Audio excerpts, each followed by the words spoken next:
800-meter national record holder, Olympian, Mrs. Natoya Goule Toppin, was recently honored with the renaming of a road in Top Coffee Grove in Manchester. I never heard of Top Coffee Grove. She joins us now to share what this means to her. Good morning, my friend. Welcome to Smile Jamaica. It's morning time. How are you? Good morning. I am doing well this morning. It is fantastic to see you. Congratulations on what you've done on the track, what you've been doing on the track, and congratulations for this amazing honor. When you heard about this, by the way, where is Top Coffee Grove? Tell me a little bit about that. Is a road, is a community? Tell me a little bit about it. Well, Top Coffee Grove is located in Manchester, right after you pass Porus, so you go up in the hills, you will find Top Coffee Grove. If you're coming from the other way, like Williamsfield area, then you will have to pass the Belfield High School and then Blue Mountain, and then you will find Top Coffee Grove. I know it is called? Now, the lane in Top Coffee Grove, or my lane that I grew up on, is called Natoya Goule Avenue. What? And you grew up on that road? Yes, I did, run up and down and everything. When you heard that was going to happen, how did that make you feel? Oh my gosh, I was so happy. I was like, oh my gosh, I'm going to have my own road. I'm going to have the road that I grew up on named after me. So when persons are passing, they're going to see this beautiful smile. Fantastic. You know, you've never lost a race at Champs, have you? No. And how many years you performed at Champs? Well, from 2005 until 2010. And you never lost one single race. That's amazing. No, and sometimes I ran 3. Like my first year in class 3, I ran the 8, the 15, and the 3000. And I think I did it again second year class 3, which those were my first year running in Champs. And you win all of them too? Yes, I did. I am not a track and field coach, but for some reason, because of your body size, it doesn't seem like you'd be a good 800-meter runner because you're kind of tiny, kind of small. Why the 800 in the first place? Really? Yeah. Everybody told me I really do look like I run the longer events, but I also can do the 400, so I guess that's why I am that good at the 800 meters. And honestly, it shows me. I didn't choose it.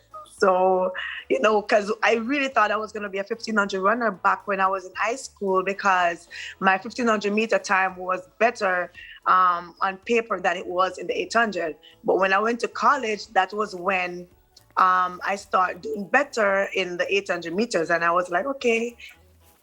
But Natoya, why is the longer distance? Because 800 look like a sprint now to me. But why the longer distance? I mean, why you never run 100 or 200 or something like that? Where did that come from in the first place? Why did you like the 1500? Honestly, as I said before, it shows me I didn't choose it. Because from not even high school, from I was a little girl, I was running all over the place. I was told that I would run everywhere. And when I was at primary school, I think I was in grade 3. We had cross country. In Jamaica, we love to have sports day, and we have cross country before that. And they set off the grade 3 persons first, then 4, then 5, then 6. And I was in grade 3, so I was in front.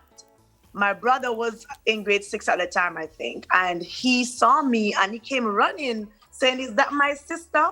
And he came running and caught up with me, and both of us was running together. So I guess from then, I realized that I can run the longer distances. Okay. And I really do have some speed, because I run, I think, in practice, I can run like 24 seconds. So I think I can do it all.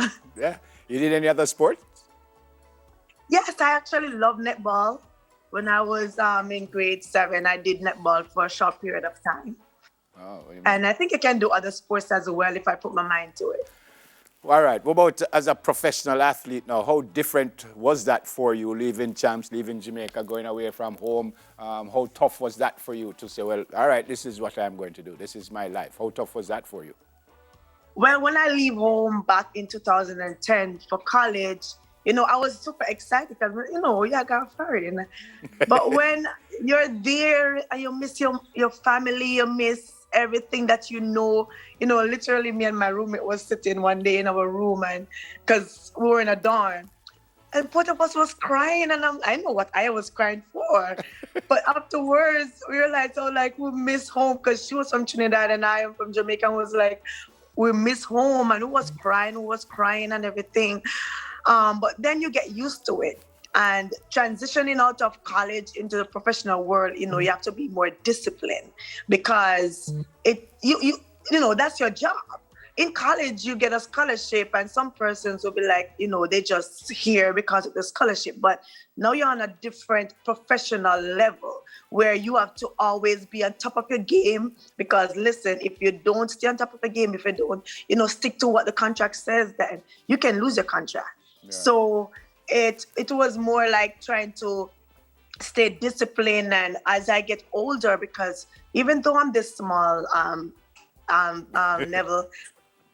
Listen, I feel pain now. I am 30 right now, and I feel the difference, Neville. So you have to make sure that you eat properly. You're always hydrating. The diet is very important. Yeah. So transitioning was not hard because my coach, Mark Elliott, he coaches you like you're professional from you in college. So it was not too hard transitioning. Yeah, you had a pretty decent season this last season. Tell me about it.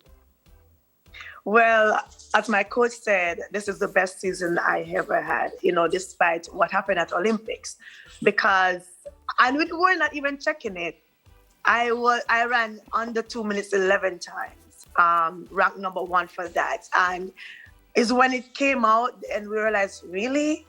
I didn't even realize that. And, like there was, now and then, especially indoors, I had a slight injury, but, I recovered from that. And I thought it was going to start rough, but it did not. With my season, I was able to PR in the 1500, run my second fastest time I ever run in the 400, and then run so much amazing races on the Diamond League circuit. And, I have to give God thanks because without him, I could not have done it. So, and my coach, and my husband, they, I have so many supports. So I want to give them thanks for everything that they have done for me so far. Made the Olympic final.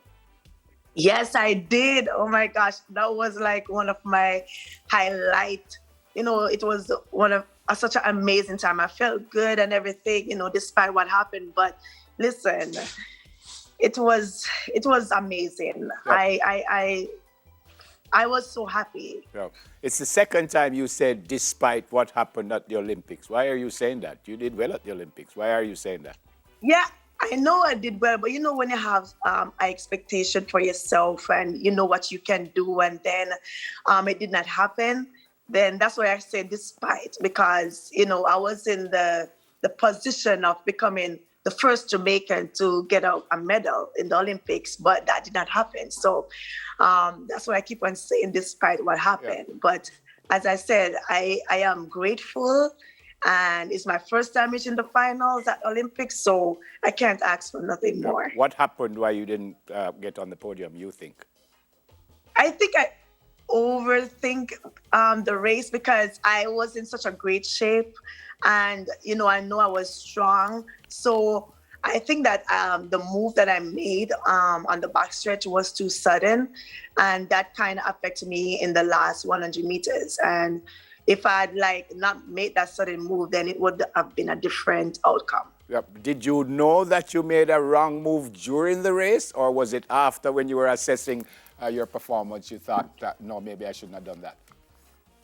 Actually, it was not even at that time in the race, because I don't think that, because I know how strong I was, I didn't think that it would have affected me. But knowing that, I just ran 2 rounds. So that's why it affected me. If it was just one race, probably would not have, because I know what I can do. In practice, it shows, okay. So it was afterwards, I was like, yeah, I should not have done that. Okay.